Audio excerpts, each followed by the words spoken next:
Welcome to Grappling with the Gray, a forum for promoting an ethical mindset and ethical decision-making to help us more clearly see both sides of complex issues and better navigate the moral challenges of everyday life. I'm Rabbi Jonas Goldson, and I'd like to welcome my guest today. With me is Deb Coviello, also known as the Drop-In CEO, who's an author, speaker, podcast host, and silver medalist curler who coaches C-suite leaders of today and tomorrow to navigate challenges with confidence. Diane Helbig is Chief Improvement Catalyzer at Helbig Enterprises, providing guidance and training to business owners and leaders around the world. And Mark O'Brien is founder and principal of O'Brien Communications Group, a B2B brand management and marketing communications firm and host of The Anxious Voyage, a syndicated radio show about life's trials and triumphs. Thank you all for joining me today. Thank you, Rabbi. Thank you.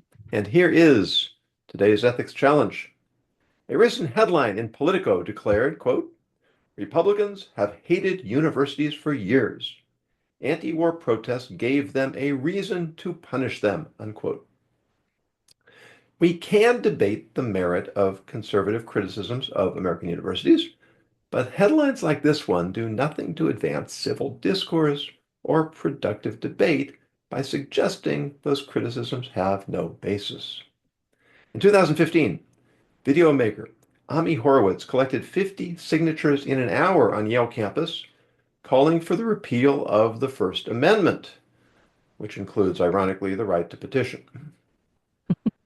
This was not long after a Yale administrator was fired for daring to suggest that students should be trusted to choose appropriate Halloween costumes without faculty supervision.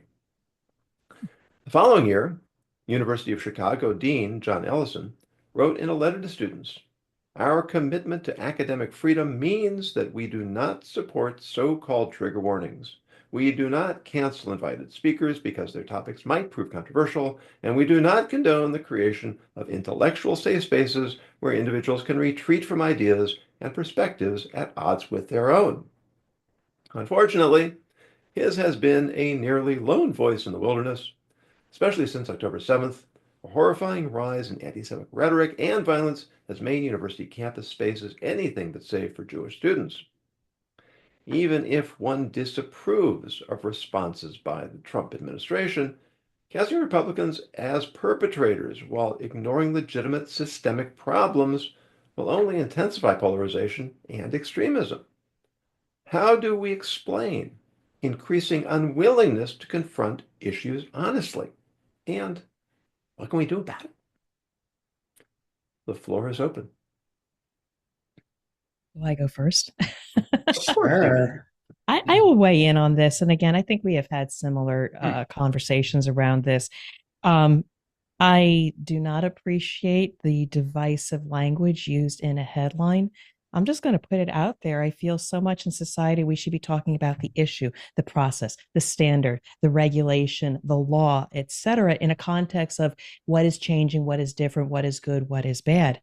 Pinning a group, an entity associated with it, making it very binary. Republicans hate, they this. It's so divisive. We need to perhaps educate our journalists in how we position hot topics that should be discussed. And that word binary turns up a lot in this space, but yeah. Mm-hmm. For sure. So I do not disagree. And is that their job? So we have this, I don't know what the word is that I'm looking for, but in journalism, if it bleeds, it leads. And there are a number of outlets that create headlines that are provocative because they want readers or watchers or listeners or whatever. I'm not saying it's right, believe me, because in this day and age, I think we all need to elevate the discourse. But the reason why I'm bringing it up is because I think maybe the question comes to, okay, did it get people to read the article? Does it get people to think? Does it not? Right? And so I reread it because I don't like the Republicans have hated universities for years. But the second half of that is now they have a reason to. What is the second half of that, Jonathan? Anti-war protests gave them a reason to punish them, punish the universities. That's the second half of the title Of of the the headline, yeah. article. The Okay. headline. So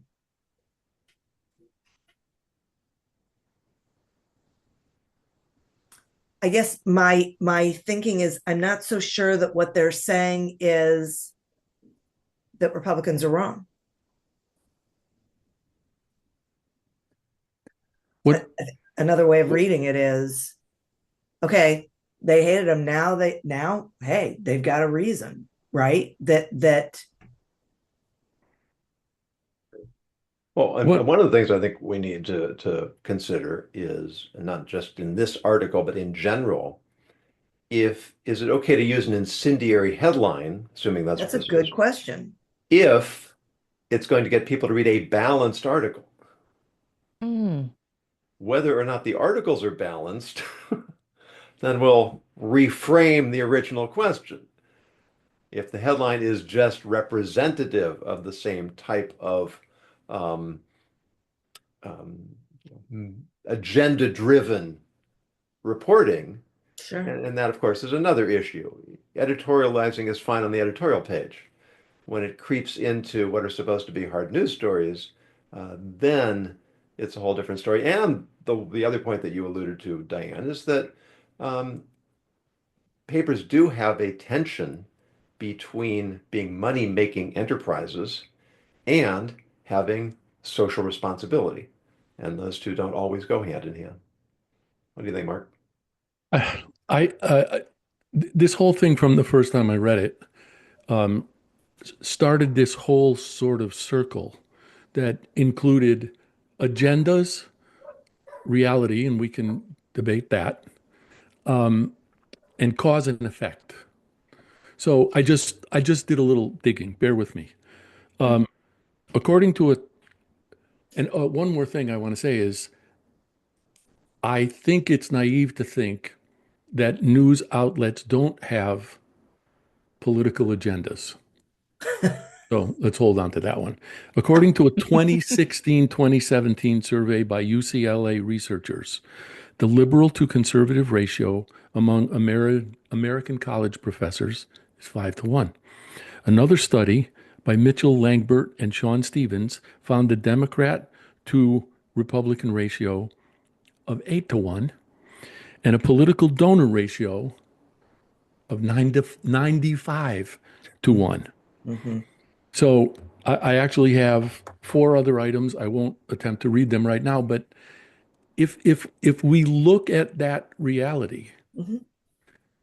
what exactly do we think that the liberal institutions are going to permit? And I will share this one other thing.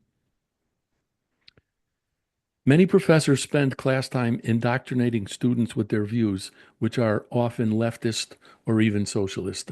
I don't think we actually have to try to judge that. But if that's what kids are exposed to for 4 years, what do we think they're going to do?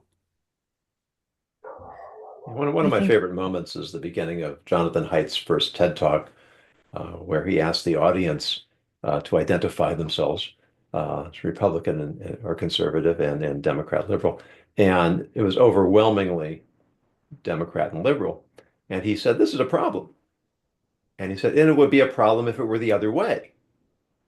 Because when you don't have a balance in the room, however Mm-hmm. you define room, then you do end up with the extreme becoming the mainstream or what's normative. Right. And you don't have dialogue. Right. And you do end up with ideology. Right. And this is old ground now that we're covering. I'm gonna connect two things, and I hope this makes sense. I happened to see two things today. One was a congressional hearing that was taking place with the the woman who is now the head of NPR. And the Oh. Democrat to Republican membership of NPR reporters is 67-0. The thing I want to connect that to is another video I saw today, believe this or not, from a guitar instructor. And he was talking about playing scales and how, of course, scales are important. But what he said was, you become what you practice. And if you're just playing and practicing scales when you have the opportunity to play music, you're going to be playing scales because you're not going to be thinking about phrasing and melody and expression. So I find that, and to your point, Jonas, and it wouldn't matter which way the thing was skewed, but if it's skewed, the outcome is going to be skewed. So, yeah, but see, I feel like we're conflating a couple things because I have questions like with NPR. Are conservative people being banned? Are they wanting to be on the platform, or was the platform created and evolved as something that people who tend to lean liberal? I mean, I there are some great shows on public radio, that are informative, that are educational, that don't have a political bias.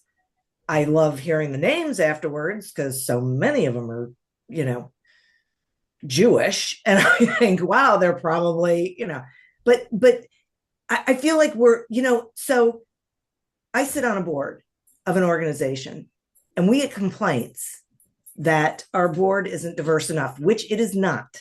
Let me just say, it is not. Okay. Totally own it.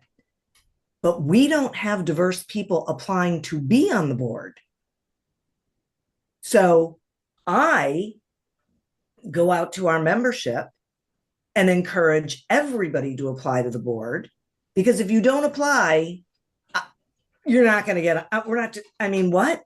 So that worries me, right? Because we come at everything from our own lens, and it's so easy to say, well, look at them. There are no Republicans there. Why? I just want to know why. Absolutely fair question. I want to go there. I mean, yes, we can blame media. We can blame a headline about, it's so biased this way or that way. And let's just take away the political landscape. It could be an ethnic group. There's bias against everything. But I guess the real question I have is, in these different mediums, these forums, whether it's the news or journalism or in the universities, they all talk about diversity. And yes, we've made great strides in diversity to make sure people, even women, have voices and have opportunity. But when it comes to these media outlets, why aren't there more diverse voices? They scared, they shun away. I mean, that's really the thing, is it's not the headline. It just happens to be an artifact of the population that's in that area that has a particular view or an agenda. Why can't we have 40-60? 50-50? What is the root of this? Why don't we have that equal representation in these different places? Yeah. I think part of it's economic, because back when, they talk about this, back when there were 3 networks. I remember ABC, NBC, good old days, Yeah. and they turned off. Well, and you couldn't go anywhere else for your news. Okay. So they had to tack to the middle because they couldn't afford to alienate Right. a large swath of potential viewers. Yeah. But now that it's cable and you can go and you can hear what you want to hear. And so all of these platforms are economically driven to tell people what they want to hear. I also think I think discerning is the term I want to use, because I'll just pick Walter Cronkite, for example. That dude was liberal. But I don't think anybody actually knew that or thought about it that way. And LBJ said, if I've lost Cronkite, I've lost middle America. Right. So because he knew what his job was. I will say, I definitely think the media has lost its compass when it comes to what is their job, it does lead me to a question going back to this original question with this thing in Politico. Is Politico a news source, or is it infotainment? Like because I want to see if I have a coin to flip. No, I know, right? Well, but seriously, the media has really evolved, and I'll give you an example. So Fox News, it is totally right side, all right, all the time. Rarely is there anyone on the left. Okay. But Fox News Live is just the news. Like I get it on Samsung TV, right? And I love it because it's just the news. There's no opinion, there's no position, there's no perspective, nothing. It's just the news, right? Locally, NBC, ABC, CBS, my local news, just the news. They don't weigh in, they don't give their opinion, they just give us the facts, and it is lovely. And so taking that and going into the university systems, I think of a university as, again, letting the mind evolve. It is a place of discovery, a place for conversation and debate to allow people to make their own opinions. And the only way you can do that is having exposure to different views. I mean, I even know with my children, one of them, again, I brought him up in the Catholic faith, but then he just decided to study all the faiths, returned to Judaism because he made his own decision. He made an educated decision, presented with the opportunities, went out his own discovery. What is the purpose of the university system? We need to build great minds, have different perspectives so that they can formulate one's own opinion and how they want to communicate or weigh in on different social issues. But we've sort of lost that. Aren't we supposed to be teaching them critical thinking? Right, exactly. Not what to think, right? Not what to believe. They're supposed to be learning how to think. With a foundation in fact. There are facts they need to know in order to be able to build on that. Absolutely. Absolutely. That's part of thinking, is to recognize whether or not I have reliable and adequate information to form a rational and coherent opinion. Yeah, it is a big problem. That reminds me of when two I was other in things. college, it was a problem. And that was a long time ago. Well, it's always a challenge. I mean, we don't know what we don't know. And quite often there's information out there that we just don't anticipate being relevant. And that's why we have to keep an open mind to the possibility that, oh, here's new information, or let me go look to see if there is new information. Right. It reminds me of something I saw from Thomas Sowell the other day. One of the painful signs of years of dumbed down education is how many people are unable to make a coherent argument. They can vent their emotions, question other people's motives, make bold assertions, repeat slogans, anything except reason.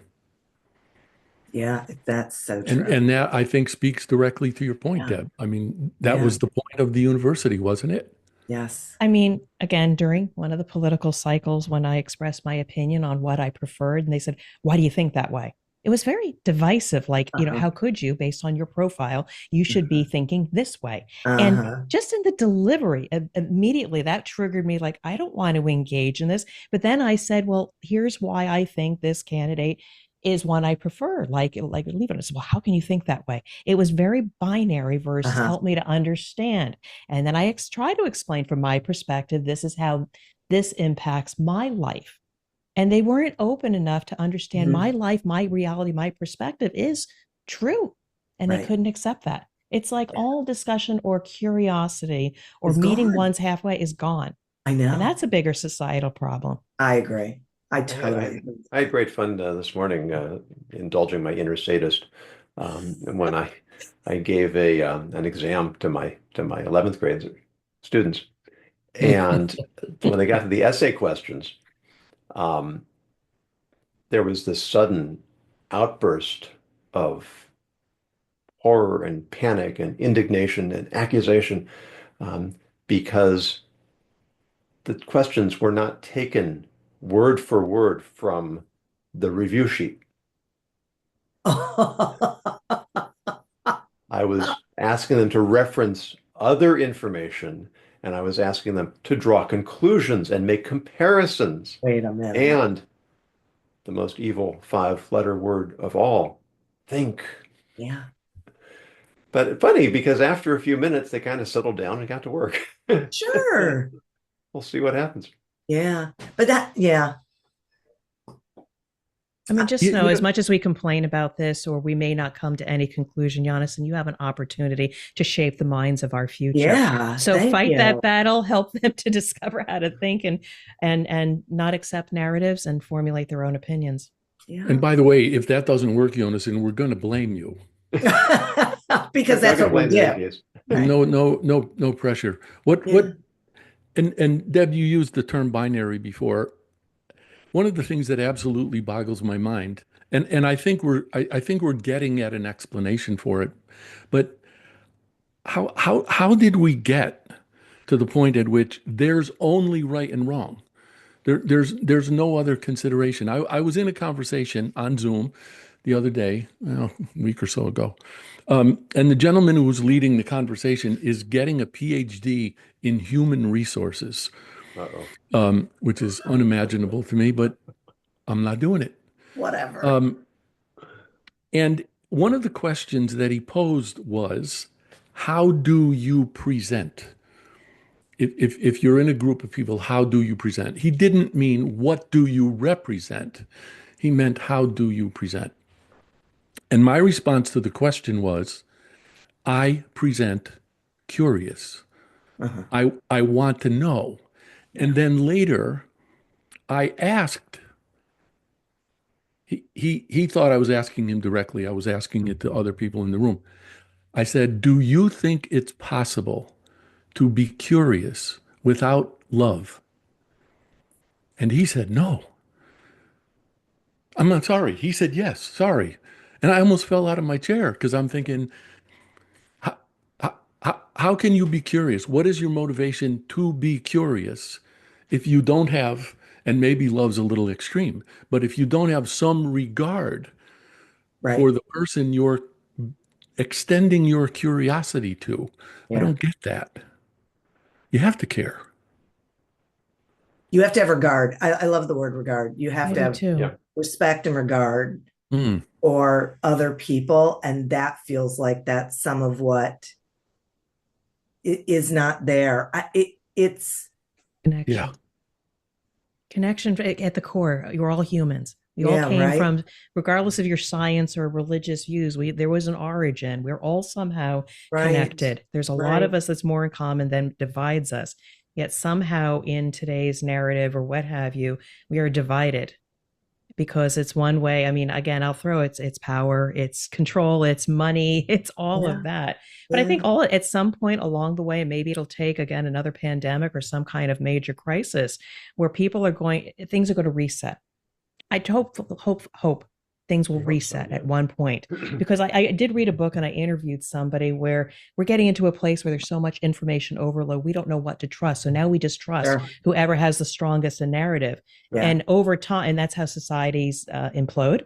Because then they just blindly follow. And this is all part of a big machine, if you were conspiracy theorist. But it's possible. I think there could be, hopefully in my lifetime or whatever, a reset where humanity has to rely on each other, trust, and have regard for each other, because that's the only way we're going to survive. Do you know what it boggles my mind about all this as we're talking about it is that they say, and I believe them, that the majority of Americans are in the middle, right? Some of us may, lean one way or another, but for the most part, we're in the middle. But the voices on the ends are so loud that they are the fuel for this division. Like, it's weird to me because the vast majority of people are not divided. They are respectful. They do listen. They are curious. They are willing to engage in meaningful conversation and I don't have to agree with you, but you know what? I should listen to you, right? I could learn something that just from a respect standpoint, we should be able to listen to each other. Where are they? Where are we? Good question. Allowing this to happen. Yeah.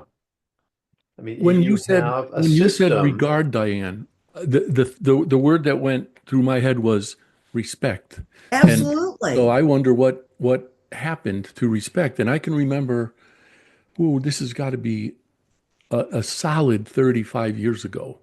A buddy of mine and I were walking, we both worked in downtown Hartford. We were walking down the street and there was this gang of street kids that were trying to goad us into something. I don't know what, but we didn't take the bait. Yeah. So my buddy and I got to where we were going. It was actually a bookstore, and his name was Rick. Rick just said to me, "The fear of God." And I said, "What?" He said, "Those kids don't know anything about the fear of God." And he was, generalizing, but it was respect. They had no sense of respect whatsoever, Yeah. including for themselves. Yeah. Well, you think about what the first thing the scripture says about man is he's created in the image of God. And if you have a sense of that, Yeah. then there is an imperative Uh-huh. to respect Right. every person, no matter Right. what you may think of them in Yeah. terms of their beliefs or their behavior or anything else. Yeah. There's some underlying necessity. I have to Yeah. treat this person as having an element of the divine. And as our societies become increasingly secular and even anti-religious, that gets lost. And now everything devolves into tribalism and Yeah. and us and them. Yeah. One of the other points that is on what I prepared today says this, Jonason. A Center of Media and Public Affairs study found that American academia is overwhelmingly dominated by liberal secularists. And then I Mhm. love this phrase at the end, which may explain the bias. Oh, no kidding. Wow. Yeah. Who saw that coming? Yeah. And I was just thinking when I was in high school, they brought in a couple of these historical reenactors to to do the Lincoln Douglas debates. Wow. Mm, And it started off in the midst of a debate. And they're both going back and forth with this fiery rhetoric and passionate voices. And the woman who is moderating, she says to the audience, she says, "My goodness, they're so passionate, they're so intent upon their positions, they're so fierce, and that's when they're in their formal positions. What's it going to be like when the debate is over and they have to actually interact on a personal level?" And then, "Hey, good to see you, Steve. It's been a long time." Right. I can almost visualize it, Yeah. like almost 50 years later, uh, that it was such a powerful presentation. And it's something that's so fundamental to Judaism. And people who've watched this program have heard me say this many times, that the two great houses of Torah scholarship 2,000 years ago, um, the record says they fought when they debated, it was as if they fought with swords and spears. But as soon as they finished, they were friends because they had profoundly different approaches, Right. but the same commitment to Right. truth and and intellectual and moral and spiritual integrity. And so much so that in the records that we have of, I mean, 4,000 different rulings are handed down from them. And virtually all of the rulings follow the majority. But not only is the minority opinion always included, it's always included first. mm. That's Because great. only when you understand the other side of the issue can you truly understand your own. But so that feels to me like, because I was going to say, I think it fell apart when the people in government lost that, because you hear people say it all the time, Tip O'Neill and whoever, Reagan. they would fight like cats and dogs on the floor, and then they'd go to the bar together, right? They were friends, they socialized, because they stayed in Washington, I guess, I don't know. But we got to a point where they decided it was us against them, and both sides decided it. And then there was no congeniality, right? That there, or whatever collegiality is the word I'm looking for. That there was, it went away, and then they all went to their corners, and the rest, not the rest of the country, but those two sides went with them. Yeah, I mean, I've mentioned this too, but that may have been an aberration, the Tip O'Neill Reagan era. Because if you go back to the very beginning, Thomas Jefferson and Alexander Hamilton despised each other, both politically and personally. But the difference is that when Washington was approaching the end of his first term and was determined not to run, they individually went to him, both of them, and said, "You have to run because no one else can keep the country together." Yeah. And that's what I think is different today. Yeah, yeah. Well, they vilify each other. I mean, the rhetoric, yeah, that comes out, and I just sit there and think, okay, wait a minute, they're not evil. Like I'm sure there's evil in the world, and people are evil, but why is there such strong emotion around people you haven't sat in a room with? Like you don't know them at all, and yet you've decided, for whatever, because of the things they say, because of the decisions they make, because of whatever, that they are the personification of it. Sorry, Deb, go. No, again, a quick thought as I'm leaning into this, getting a little frustrated with this. We blame the media, and we blame the journalists, and we blame the universities. But if we cannot control them, and maybe there's levers we can pull, funding and all of that, those are short-term things. Might we go to different avenues, create more community, elevate religious centers, put more value in the family? Because smart kids, if they've had the support at home or through community or extended families, despite adversity, might go a little bit off path for a while, but most come back to what makes sense and is good. So maybe if we cannot change this, start with foundational forums, family first, good values, support systems, because kids are going to go out into the world.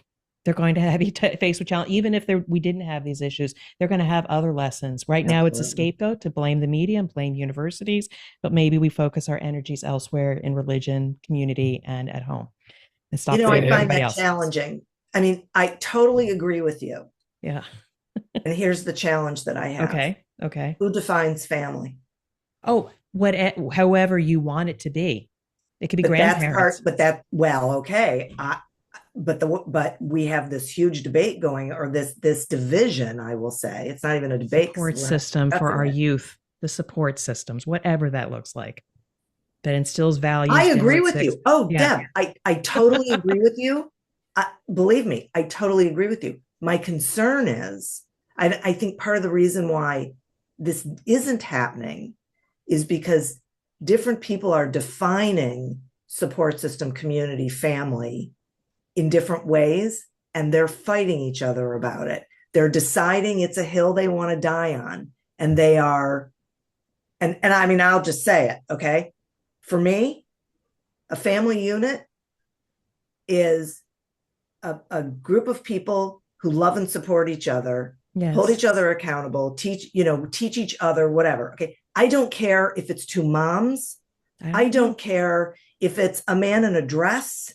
I don't care. I agree. Okay. There's my left. There's my leaning left there. I know. Well, okay. Right. Exactly. But this is part of the problem, because there's people in this country who are trying to legislate that and regulate that and change that narrative and say, oh, no, it's a man and a woman, and it's only a man and a woman. Okay, well, no. Of course, a lot of that is a backlash to their feeling that their way of life is under attack. But I think that the core of what you're saying is that, at least what I would like to take from it, is that we could try to separate these issues. And yes, we might disagree on what defines what we want our cultural definition of a family to be. But whatever that is, on a strictly individual level, I can relate to individuals as human beings, even if I don't agree with all of their lifestyle Absolutely. choices. Absolutely. And I can not address those issues that I know are going to be polarizing because I can Well, see other areas where we can engage in a way that could be productive. oh, for sure. And I think the four of us agree with that, but we're not the problem. Well, So, right. And but I mean, but Jonathan, so you said something really interesting that's potentially a backlash of people feeling like their way of life is under attack. And I got to tell you something. I've never seen anybody who leans left say a man and a woman married is wrong. It is an aberration. All they've said is I should have equal rights. All they've said is I should be able to live the way I choose to live. And it goes all the way back to, for me, in my lifetime, the women's rights movement, because I remember when there was all of this uproar about with women, if you don't work, if you want to stay home and raise a family, you're wrong. And that wasn't what the equal rights movement was about. It was about women being able to say what they wanted to do and how they wanted to live their lives, right? And I think what we're witnessing right now is people believing that they're under attack because other people want equal rights. And you're not under attack. You're not. But I have just as much right as you do to live my life the way I want to live it. And so I know I'm getting really that's heated. true. I totally disagree Right. But that anyone has told these people they can't live that they're wrong. well, I think there's an element that's different from the way you're framing it. I don't People who are holding traditional values are not worried that I'm going to be forced to separate from my spouse of the opposite sex. What they don't want to do is they don't want to be in a position where they have to teach their children that this is normal. Why isn't it normal? Hmm? Because they don't believe it's normal. Well, for a long time, I mean, biologically, we're designed to function a certain way. I mean, this is a debate that is not quite our point, but I know. it's not a question that I'm telling you that you can't live your life that way, the way you choose. What I'm saying is, I don't want your values, I don't want you to change the definitions that are part of traditional culture and tell me that I have to accept those values. But let's be able to have a conversation about it and understand it. That's all. Right. Yeah. Right. No, absolutely. Right. And, Yeah. and your point, Jonathan, about and actually you made a similar point, Diane, about actually meeting individuals, about talking with them face to face. I just want to say, going back to the very beginning of the conversation, if we really want to get a jump on, stopping problems in the butt, we need a constitutional amendment to eliminate adolescence. If we just get rid of that. But I was actually writing something just before, especially among adults. Yeah. I was writing something just before we started this conversation about something I hadn't really thought about before, which is the relationship between expectations and fear. And I was recalling Anne is my wife. Anne and I went out with another couple for dinner. And I happened to be sitting across the table from our friend Greg. And I didn't know this was coming, but Greg and I are absolutely opposed politically. And, Greg got himself half in the chute and started getting really heated. And I could see the fire in his eyes, and he was leaning across the table. And I just said to him, Greg, I'm not entirely sure what you're thinking right now, but our friendship is not on the table. Yeah. And he said, what? I said, I'm listening to what you're saying. I have no desire to argue with you, and I don't care Yeah. if we believe different things. Yeah. He was clearly taken aback. I think he would have been more comfortable if there, and I don't mean physical, but if Yeah. there had been a fight. Why do you think that? I mean, where do you think that comes from? Like, because it feels like a lot of people want the fight. So, Well, one of the things, and actually this is the title of the piece I'm writing, um, it's I thought bananas were purple. And so people walk around with these expectations. And at every opportunity they find out that their expectations were not correct, they always say, well, yeah, but I thought, huh, okay, but now you know that bananas yeah, are not purple. It yeah, doesn't matter what you thought. And yeah. I That's think interesting. they're afraid. They're afraid at what is on the other side of their dashed expectations. I'm expecting these things because I think that's right. And I think if my expectations are met, everything on the other side of those expectations will be cool because that's what I expected. And their But and then their they find out, identity and their I'm identity sorry, is so deeply rooted in being right Yeah. bingo. Yeah. that So if your if identity I is admit I'm rooted wrong, in, well, all of a sudden I've just lost a part of myself. Yeah. if your identity is rooted in purple bananas and you find out they're Well, then you have yellow, different problems. yeah, well, that's a whole other Yeah. right there, but Someplace they might be purple. You That's don't true. know. That's true. well, I'm actually Uh, afraid of that. Somebody's Deb, I going to think you show have up and a say, hard "Ooh, stop coming up. I'm good what's right now. that?" If we want to go a few more minutes, things change for me. Okay. Okay, good. Yeah, I'm fine. I'm okay. So All I don't good. know where this We're still piece is friends, headed, aren't but we? We're still Oh, friends here, aren't we? yeah. wait a minute, I don't want anybody speaking for me. Oh, All right, okay. we'll take it out back afterwards, I okay? There thought we you were just an go. AI anyway. You know, Pat Buchanan once said, "An Irishman is not happy unless he's in a fight." There are And people who aren't Self Irish expression. that are the same way. Well, he just said that. I don't know that oh, you I don't know if it's true necessarily or agree not. with him. I don't think you do agree with him. No, my Yeah. younger brother, who's a bigoted redneck construction worker, he agrees with him. Aha. Oh, this boy is something else. There's some labels. Okay. Okay. So, Wait until we get to the part Yeah, behind the okay. firewall Sorry mark about before you that. start disclosing yeah, to right. it. Sorry. Exactly. Did Yeah. we agree to anything? I don't know if we have, but I think we've thoroughly debated this Well, topic. you know what you're Yeah. saying, Deb, I think is common sense and is absolutely true, and about we have to start where we can, Mm. um, but Yeah. the challenge is still to make it happen, Yeah.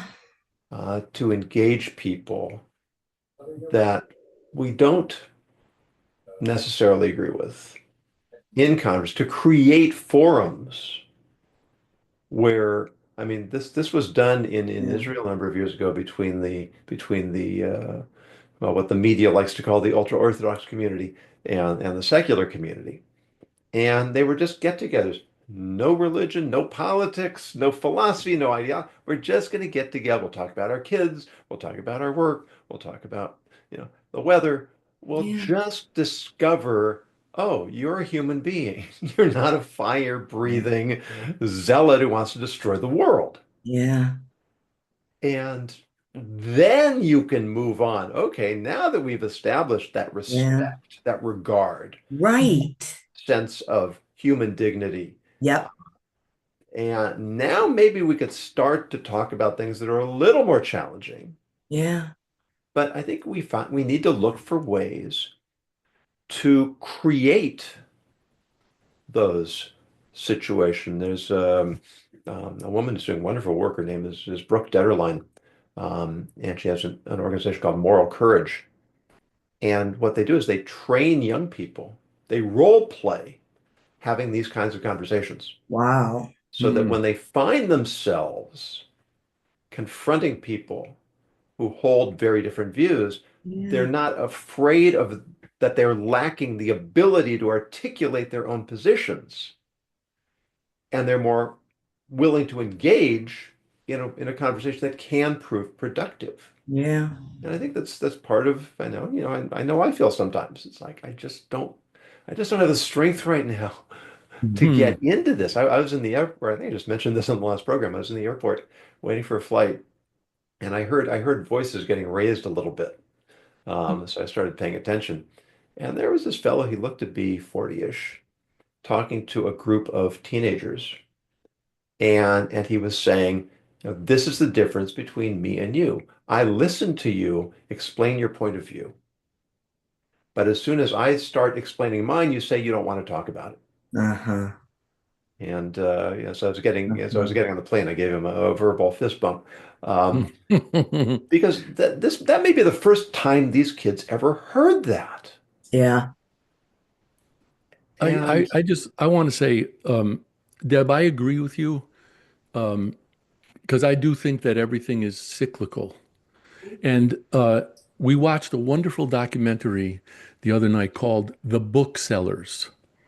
And it's essentially about the uh, antique bookselling community in New York City. And it was absolutely brilliant. And many of them were saying, interest in this is dying, so our businesses are dying.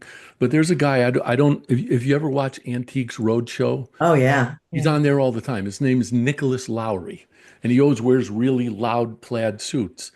And he was one of the last people to speak, and he said, no, I don't agree with that. And he said, I think we're going to come around to a point at which people's curiosity about books and what was in them and what we might be losing Hmm. if we don't return our attention to them is going to come back around. And I thought, A, that was a brilliant point, and B, it was incredibly hopeful. Yeah. And I think I'm Yeah. not trying to throw us bones here, but I mean, Yeah. I think the fact that we want to have this conversation Yeah. Yeah. is hopeful. Yeah.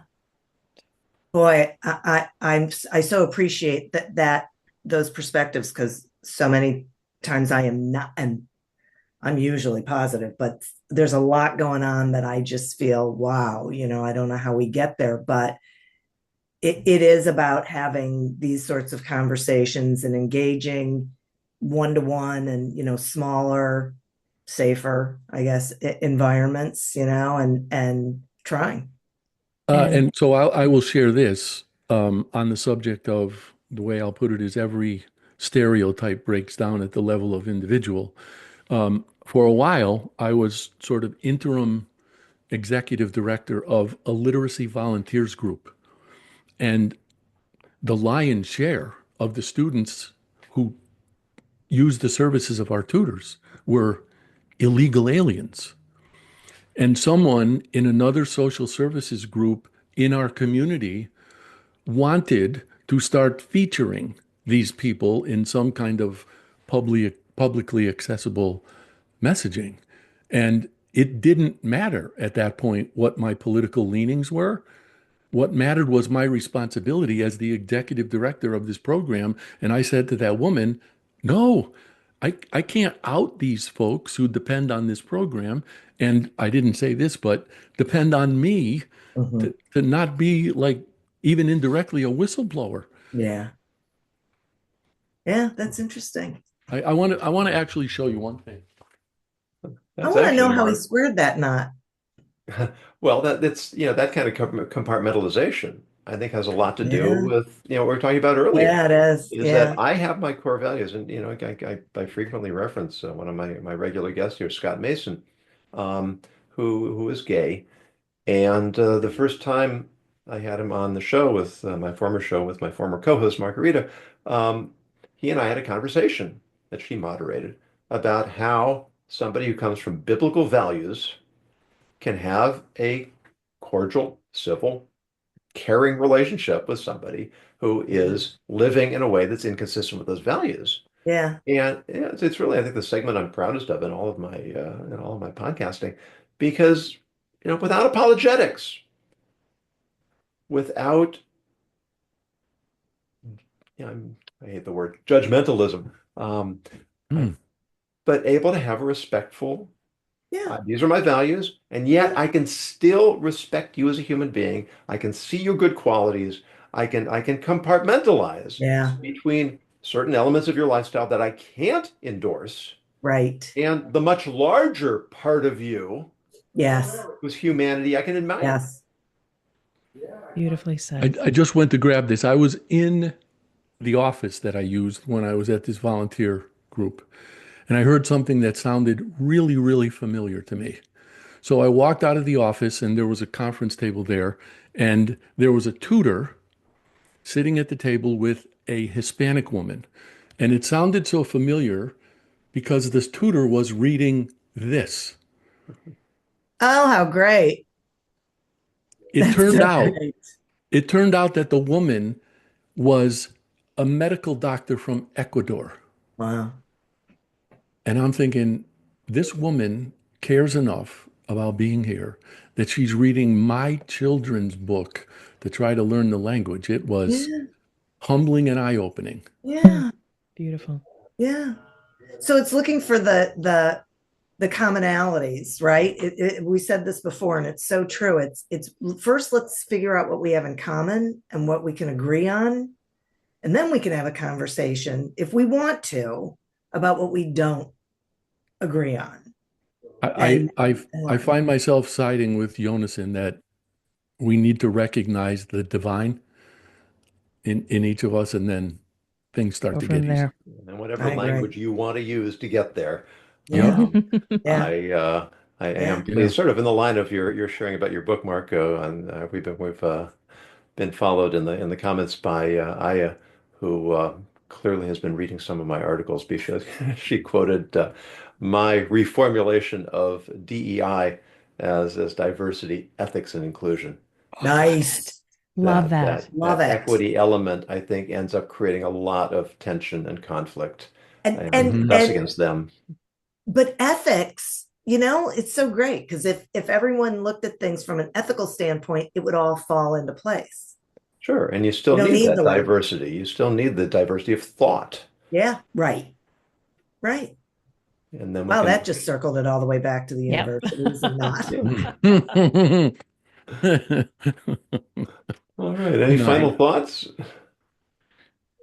I mean, my thought here is, we talk about we need to do more of, and we should be doing and having this. Hi, Alison, you've created a forum for us to have these conversations. I only hope that more people hear these conversations and just continue because, again, it starts with one, it starts with us, it starts with others to be brave enough to have these conversations. So I just want to say thank you for you having this forum. Well, it's only as good as the guests. And I want to say too, Jonas, when you were talking about Scott Mason, what occurred to me about myself was fear of missing out. If I don't talk to somebody that I disagree with, what am I going to not know? What am I going to miss? And if I do talk to that person, what am I going to learn? Well, because you're curious by nature. So, Some right. people think it's nosy, but I'll take curious. Whatever, right? My final thought is, I have a lot of final thoughts, but I do want to say that, Jonas, I do understand the feeling that certain viewpoints are being forced on people. And I remember experiencing it when my daughter was in high school and they wanted the boys to be able to use the girls' bathrooms. And thinking, okay, hang on a second, you can't just throw this. Like this is something, I get it that you want to have this acceptance, love it, but that's an evolution, right? People aren't going to wake up one morning and go, oh, great, this is a great idea. So I totally hear, that we, all of us on whatever side of an issue we're on, need to be respectful of where someone's coming from and be patient, right? And it does feel like there is not much patience out there in the world. And so I would hope that people would come back to that. It's not that they're bigots. It's not that they're anti. It's that they don't have that frame of reference. They don't have that understanding. They don't have that belief system. And it comes back to respect and regard. Yeah, and right? everything that presents itself as acceptance and openness and egalitarianism may have an opposing Right. element that maybe this isn't the greatest idea in the world, or Yeah. maybe at least there are legitimate reasons Yeah. why we want to rethink this before we quickly go And there. it's not that they're evil. Yeah. Yeah. And actually, along the same lines, diversity and such, the last couple of episodes, the same topic has come up that I would really like on this show to find some younger guests. Um, for whatever reason, most of my circle is 40 and older, uh, maybe even older than that. But with, of course, making no judgments about anybody's age here, except Mark. But uh, Yes, I agree. so, you, people you know, listeners, viewers, if you know anyone that you think would be a good guest for the program, please make the introduction, send in their names, send them the show. It's important that, this is a struggle. We're 50-50 gender here. Yeah. We still want to make sure that we represent different cultures, Yeah. different ethnicities, and different generations.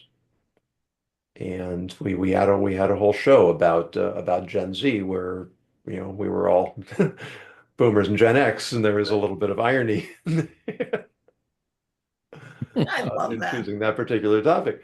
Uh, I know a woman who I think would be a great guest. I don't know yeah. how old she is, but she would be a great guest. Okay, well then, all great guests are Mhm. I know. I know. are But she's welcome. definitely on the younger side of Yeah, you can definitely. I'm us. always open in invitations. I always am careful about asking my regular guests, like all of you, too much, It's okay. I because love I do it. appreciate your Yeah, time is me too. valuable, and I'm grateful for your willingness to be part of this, be part Thank of the you. conversation, lend your insights, your wisdom, and occasionally get a little cantankerous if if that's going to help spur the conversation. So thank you again, Thank you. Deb Coviello, Diane Helbig, Mark O'Brien. It's always a pleasure.